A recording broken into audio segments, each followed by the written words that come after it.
Hello, everyone. My name is Lexi Saldaña, and I'm joined by. I'm Oliver C, I'm ZDC. and we are The Ambivalent. Period. How y'all doing today? I'm Pretty fantastic. How are you? That's good. I'm doing great. Good. I'm very excited to have this talk with you guys. Finally, I just wanted to play a little game of this and that with you guys. We're just gonna speed through it. Are you ready? No. Yeah. No. You Okay, better let's get do it. ready. You Let's ready? do it, All right. yeah. CDs or vinyls? CD. CD. Okay. Morning studio sesh or late at night? Late at Late night. at night. Okay. Songwriter or producing beats? Songwriting. Okay. Raves or concerts? Concerts. Okay. Large venue with a big crowd or smaller and intimate? Large venue. Large venue. Okay. I did not expect you to say that. It depends. It really It depends. depends Yeah. on the vibe, the Okay. mood. Yeah. Okay. Shooting album covers or music videos? Music video. Music videos are really fun. Okay. Brunch with Drake or Kendrick? Kendrick. Not even a Oh, question. You met okay. the biggest Drake hater in the world. And the biggest Oh. Kendrick dick rider. So. Yeah. Okay, I yeah. see. Wireless headphones or wired? Wired. Wireless when I'm listening to Wireless. music. Wired fits Really? the aesthetic. When I'm more. making music, wired. That I agree. Yeah. Okay, that's different. All right. Well, getting right into it. What is one word you'd use to describe your music? Kind of a cheat, but I'd definitely say ambivalent. Okay. Yeah. Ambivalent. For sure. Yes. we Name picked- drop. We picked the name for the duo because our music is ambivalent. Like stylistic. It's neither this nor that, while simultaneously this and that, two opposing things. So We've always had like different tastes in music as well, like different styles. Our first album ever was called Common Grounds Right. because he was a rap fan, I was a pop fan. We tried to find a common ground between the two. And yeah, we just kind of matured with it and chose ambivalent. We yeah, found that rather word than finding a common ground that was kind of in between, we wanted Right. to do both at the same time. simultaneously. Mhm. I like that. So, what's a song you'd recommend someone who's never listened to your music before? Ooh. Like us together. I mean, you're not gonna like this, but "See Me." Everyone loves "See Me." See, no, I've been growing on it. You know, it's been growing on me. Like at first, I always hate my songs when they first come out because like I'm sick of them from hearing them over and over and over again. Right. And then like I just hear myself and I'm like, God, I sound ridiculous. But then I do hear like the way people react to it, and it makes me feel a lot better about it. Right. I just get very self-conscious about the way I sound in music sometimes. But That's fair. That's fair. So, but you would agree, like, see me I would is agree also- for sure. I Yeah. see. It showcases exactly what we're about. Right. 100%. So because you say you draw, sorry, because you draw inspiration from different artists that are all distinct. You know, there's Kendrick, X, Joji. Are there any elements from each artist that you've taken that helped influence your sound? I mean, X and Kendrick have taken the same thing for both. Really, it's they have it's vocal variety, like a lot. Right. X and Kendrick both use really weird voices while rapping. Right. They have really weird cadences. They slow it down, bring it up. Like so that's something I've definitely taken from them, is just their weird cadences all the time. And then from Joji, he's a singer and I don't sing, but his production he has and the Right. way he sings with it, it's like his voice is almost another instrument. And I like to try and use my voice like that if I can. Like, especially his production, he uses like weird chain sounds and all that. And I like to just try and have my production be weird. Right. So I know you started to mix your own and essentially make your own music at, the age of 13, and then you guys got together. What kind of pushed you both to make music? I think we were just bored. No, I remember. I remember actually, sorry. exactly what pushed Yeah. us. So, do you want to tell the story? You start off the Yes. story. So the exact thing that pushed us, he's actually kind of got notoriety now, so we can name drop him. Okay. He's a Twitch streamer or a Kick streamer called 5-Star. I went Okay. to middle school with him, and I hated that guy. And we had Okay. a lot of problems. But he had once made a diss track on Rice Gum's God Church beat. Oh, okay. So we, in my basement, when we were 13 on an iPhone 5, Right. recorded a diss track to him on the It's Every Day Bro beat by Jake Paul. Like in defense of Rice Gum? No, in No. defense Oh. of our, we hated him. We We're just just- against yeah, he just him. Oh, pissed you us just off. okay. Yeah, we just hated him. I was like and Rice Gum fans. Okay. No.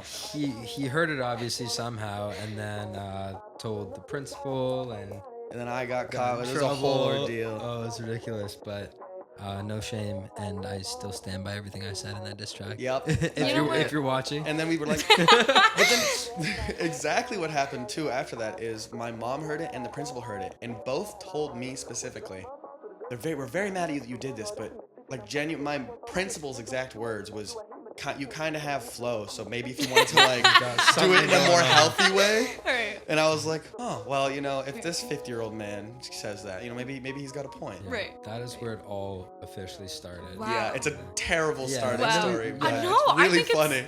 No, I think that's legendary. Usually I get like, oh, I was just inspired by everything around me, which is fine, but it's like, that's all No, I've got, we but did this it out is of like pure interesting. We made a spite diss and track. hatred. Spite. I like Spite. that. I like that.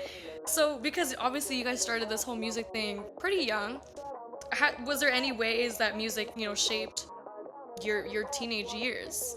Oh, absolutely. Yeah, definitely, for better and for worse.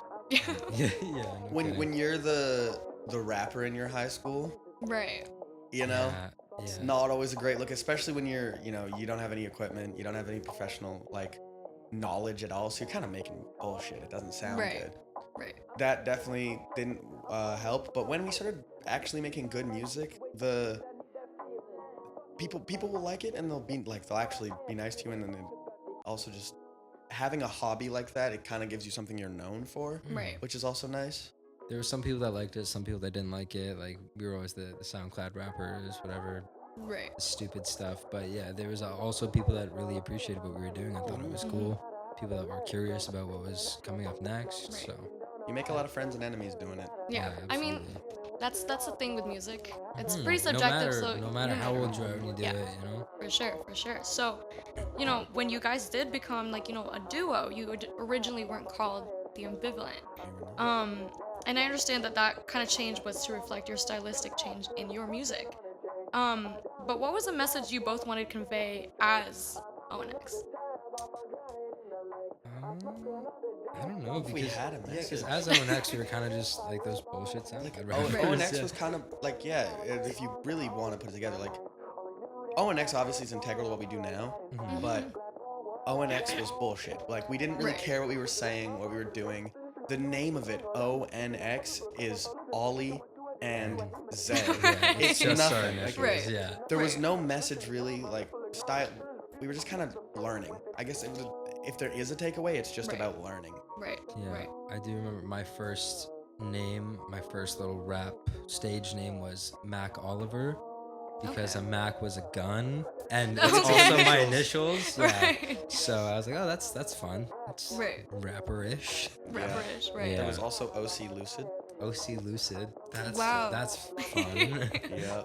That's hard. I see. So Yeah. now that you guys are the Ambivalent, you know, where did that name come from? And I know we touched on that earlier, but was there a specific experience? I remember I was living at his house at the time, Mhm. and I was in his room, and he was in the living room with his mom, and we were discussing that, and we had been discussing that beforehand. I remember looking up words that meant like two different things, Yeah, like, and I like a found clash of ambivalent. emotions almost. Yeah, and I Right. was like, that's really cool. I like that. It's a cool word. Like, we literally just looked up words. It was essentially like looking through a dictionary, but Right. modern. And we day. made sure to go on Spotify, make sure no one else Make sure had no one this else has name, called yeah. that, We're yeah. like, yeah, and I remember we were debating between ambivalence, the ambivalent, and the ambivalence. Right. Mhm. Right. So what was the decision where you landed on the name you have now? I think just because the word ambivalent means just like all those things like at once, and we thought like ambivalence. We wanted to name our album after it as well, like our self-titled album. Mhm. So we were just trying to decide between the two, and I think ambivalent just seems the most bold. Right. Yeah, kinda it's a seems the statement. most- When you yeah. say ambivalence, it's like ambivalence is like a feeling, and then the ambivalent with an S at the end is kind of like it loses a lot of punch when you Yeah. add the S. Mhm, So we mhm. just were like, yeah, we'll go with this. Right. Bold. Mhm. That's valid. So, you know, going back to the subject of wanting to reflect a stylistic change in your music, what do you want the Ambivalent message to be? You never have to pick one side. Just do it all. Yeah. You know. You know, it's a very big like message that, you know, don't work with your friends, and you know, you have to pick a lane and stick to it. Like, those are Right. two very common things, and Right. we kind of like doing whatever the hell we want. So Right. we're like, we're gonna do that. We're gonna do exactly that. Yeah, not gonna let anyone tell us what to do. It's Right. just You can do what you want, how you want, and you don't have to stick to one thing at all. I like that. I like that. So now, before we talk about, the anticipated upcoming EP, I think it's important to look on the past to move forward. With that being said, your first album, Ambivalence, that was put out January of 2024, I believe, is a balance of indie and more like old school hip hop kind of feel. How did you both make sure that both genres blended together rather than one taking over the other?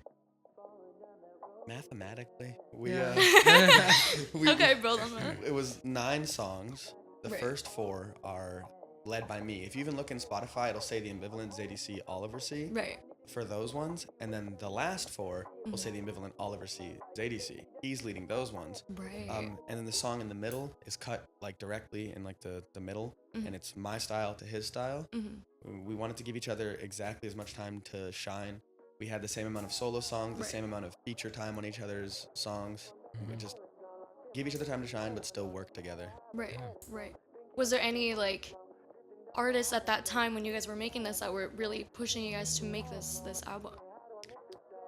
I know for me it was Outkast. Mhm. They have an album exactly like that. Right. So we're like the much worse Outkast. Okay. Okay. For my inspiration was Phoebe Bridgers at the time. Like I love Right. Phoebe Bridgers. I've always wanted to make that indie style kind of music. So I even remember looking up like Phoebe Bridgers type beats and whatnot. And her lyrics have always just like smacked me in the heart, So I Right. was trying to just find that like that heartbreaking feel Mhm. in the way that she writes. And then when you guys were putting this album out, what were you guys feeling when it was like nearing the day of when it was dropping? Excitement. I was Yeah. excited. I was very proud. It was Yeah. definitely because it was the first piece of music, like the first project we put out, because we've had 2 albums before this that we took Right. down. It was the first piece we put out that we did basically everything on. I did almost all of the mixing and mastering. We did all the vocals. We had no features other than us. So it was just a lot of pride, because especially we did For it sure. with a USB mic and a copy of Audacity. Yeah, Right. Audacity. I feel like this is the first piece that we did that was we are 100% confident with it. Like Right. all of the other albums that we put out or projects that we put out, there was always that hesitation that there was at least one song that we didn't think was good enough. Right. But this one we just felt 100% confident. Now, like looking back on it, there's things we could have done better, 1,000,000%. Right. We just didn't know at the time. Exactly, but at the time, it just felt so good to just be so confident in a project that we done Right. together. So because, you mentioned that you guys did everything together, what was the most stressful part about making this album? Do you want to let me speak? Probably getting me to write. Yeah. Okay. Okay. Yeah. It's still a thing, but Oh. Yeah. Okay. it's getting him to, because it's not that he doesn't want to make the music. He has fun. It's not that when he does do it, he doesn't always think he did bad, but he often does. Right. It was getting him to do his verses, because I finished my first 4 songs, no problem. Right. And then for him, it was like, at the time, for sure, it was the confidence. He would just write something and record and be like, I sound like shit. And then everyone else would tell him, no, you did really well. And it's like, no, this is shit. We have to redo it. That was a big one too, is convincing him not to redo was also very stressful. Like, Right. no, you did good. Right. And then there was like it was down to like the last day that we had, and I still had to record a solo song. Yeah. Because I just biggest procrastinator ever, and I just Right. wasn't confident. I had nothing written. He was like, "You have to come over right now, and you have to figure some shit out." Right. And then I wrote "The Girl in the Mirror" that night, and that's probably Right. It's his best work yet. in my best opinion. work. Right. The thing I'm the most proud of. Right. And I'm glad you brought that up because that's probably one of my favorite tracks on that album. Thank you. Lyrically, it's so emotionally driven. What was the story behind the song? And I understand it's a very vulnerable song. I wasn't sure how like when I was gonna really talk about this, getting into the industry, but For I sure. was assigned a female at birth, so I'm transgender. And that song, like, I feel like I always struggle with writing, but that was a topic that I felt the most confident writing about because it's something that means so much to me and something that I know so much about. Right. And I just wanted a song. I write a lot of heartbreak songs. Like that's my favorite thing to write about. But I wanted to write something that people could relate to on a different level, and like queer people just need more sure. music to relate to 100%. So, but I also wanted it to be personal to myself. Like I talk about how my mother was a tomboy when she was my age as well. So like I just wanted to be personal to me, but also relatable to other Right. queer listeners and music artists. Yeah. Well, I hope you know it's a very, very beautiful song. Thank you very much. It's I appreciate definitely it's definitely had the impact that you wanted it to have. Thank you. And yeah, I'm just like very happy that you got out of that shell and like you Yeah. wrote that. Thank you. So now, although each song has its own story to tell, overall as a group, did you guys have like a main message to convey in the album? Kind of the same thing that we talked about earlier, just clashing everything all together and like doing what you want to do with it. I think lyrically we had very similar things to go to as well. Like it was more so we picked some emotions. It's a very depressing album overall. The only song that's not is the first one, Respect. For me it was like a very rough time. It was I was out of the house. I was like 17. We were doing all this. So we just Right. kind of most of the songs are kind of just hopeless. Other than I'd say Rollin' and The Girl in the Mirror. Even Roland's a little bit like it's upbeat and it's catchy, Yeah. it's fun, but It's I'm about talking drug about my drug addiction. Yeah, so Right. there's just layers to everything, you know. Right. So just vulnerability, really. Just vulnerability, Right. yeah, just expressing what we're going through at Right. the time. Nothing I love more than being vulnerable. Right. Favorite thing. So now, what was the songwriting process like in each like song? I remember one very specifically. What God Gave You. That song, I went to Fanshawe. We graduated 2023 from high school. I went to Fanshawe September 2023 for business, and I had no money. I wasn't at home. Had no job, and I just wanted to go to school. OSAP was gonna give me $4,000, and I was like, okay, this will get me through a few months. Right. And then they just took it all away. They were like, nah, never mind. So I was in school. I had put myself into debt trying to pay for school. Right. Had nothing to show for it. And I just felt like all the systems put in place had failed me. And I was just pissed and I was busing back to Ollie's from school. And I wrote the whole song on the way back, just furious the whole Right, time. And then recorded a little demo on my phone, also furious. Yeah, that song's also super powerful. That's my mom's favorite track from the album, because she just loves how much you talk about just feeling powerless and feeling like you just get bullshit your whole life, you know? Right. The song's also about like race relations and racism I've faced in my life. So Right. it's like that's my personal favorite because it means a lot to me. Right. For sure. For sure. So now with the upcoming release of your EP, See Me was released. And, compared to the rest of your songs, it is a more reminiscent of R&B and like, hip hop kind of. What inspired you to shift the sound? I remember because this See Me was first conceived a while ago. Right. We started this song like well over a year from when it was released. We wanted to make something called, we had a thing in the works called 19, the party pack, and it was supposed to release when one of us turned 19. I'm 20 now. Right. But we kind of we felt our music didn't have any like danceability. Okay. And we're like, we want people to groove Why a are we little so bit. sad all the time? Let's have a little fun. Right. So we kind of made that. He hated the song initially because it was bad at first. And then we brought it to Fanshawe, the studios there to record. Right. And just kept going through. And eventually it was good when Ruben added guitar to the chorus. Yeah, that was super sick. It saved the song. But yeah, the main reason we decided to switch was just for one, it's fun, and two, playability. Right. It's like, we don't need to always be sad. Like, we have fun. We can show that we have fun. Yeah, for sure. For sure. So in what ways is the upcoming EP, different compared to everything you have put out? We've only got like one song made on it because You have to wait and find Ah, out. okay. that works So we gotta better. wait a little bit.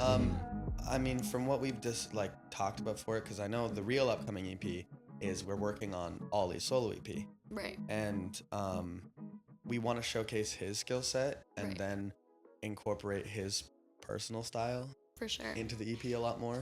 Yeah, because like I haven't really made any solo tracks that I've let out except for The Girl in the Mirror, Right. and Turn Back Time, but to hell with that song. So I really want to see what I can do, and see how far I can kind of bend myself with my style, and then we'll come back together Right. as a duo Right. to figure out what we can do now that we've found our true sound individually. The I like duo's that. not going anywhere, but it's going on hiatus for him Yeah. to do his Just thing. for a sec. That's Yeah. good though. That's good that you're giving your time and your space for that. So now y'all put out a little taste of another single, No Names, that will be coming out July 18th, I believe. Okay. Correct. So describe the overall vibe of this song using one word. Petty. Oh, okay, okay. Yeah. I see. Do we want to build more on that, or is this like one of those where it's like you just have to wait and see? I don't think you'll be able to hear it in the song, Okay. but to avoid dropping names, someone asked. Oh. I met someone who knew my name, and they knew who I was. They came and like, "Oh, you're Zay," and I was like, "Yeah." And they asked me, "Do you know my name?" And after that interaction, because I wasn't a fan of this person or the interaction, Right. I made a whole song. Wow. So like it still goes back to the whole like you made music at the beginning Yep. out of spite. So there you go. I make like a that lot of my though. music It out of all- spite. The Yeah, it all whole goes A back lot to of the it's out of roots. I spite, like that. actually. I like that. Yeah. So now touching on, what can we as listeners look forward to regarding the future of year 6? I'd say year 6 as a whole, we have a lot of projects coming up. We haven't announced them yet, but I guess we'll do a little early announcement. We have Rayaz EP. We have a Young and Sticks EP coming up. We have a Cordy's EP. We have a Hey in Miami single, an Ambivalent single. We've got a lot of stuff in the works for this year. Right. We're planning on continuing to release, and we also want to do a lot of shows. A lot of shows. Perfect. A lot of shows. Keep an eye out. Keep an eye Get out. excited. My last question is, what is something that you want people to think of when they hear, Oliver and Zay DC and the Ambivalent? I don't even know. This is dorky, but never give up on your dreams. Right. Seriously, Right. I've always, like, my message to the world has always been just like keep trying, keep pushing, Right. love yourself, love the people around you, treat people the way you want to be treated. And I want like Oliver C and the Ambivalent to be remembered by just loving everything. Choose love and peace and make the best of it. Yeah. I think for ZDC, I want, especially kids who are like me, they're huge fans of rap, they wanted to make rap music, but everything they heard getting popular, everything they liked was, it's a lot of gangster rap, and it's a lot Right. of being tough, and like, I love that music, I listen to it, but it's not who I am. So I just kind of like the idea of through hearing me, people are like, oh, I can make rap and still do whatever, like I don't have to be someone I'm not. Right, for sure. All right, well, that's the time that we have. Thank you so much for this conversation. thank Thank you. you. So much. I'm Lexi Saldaña, and thank you again. Thank you. you. Bye. That was awesome.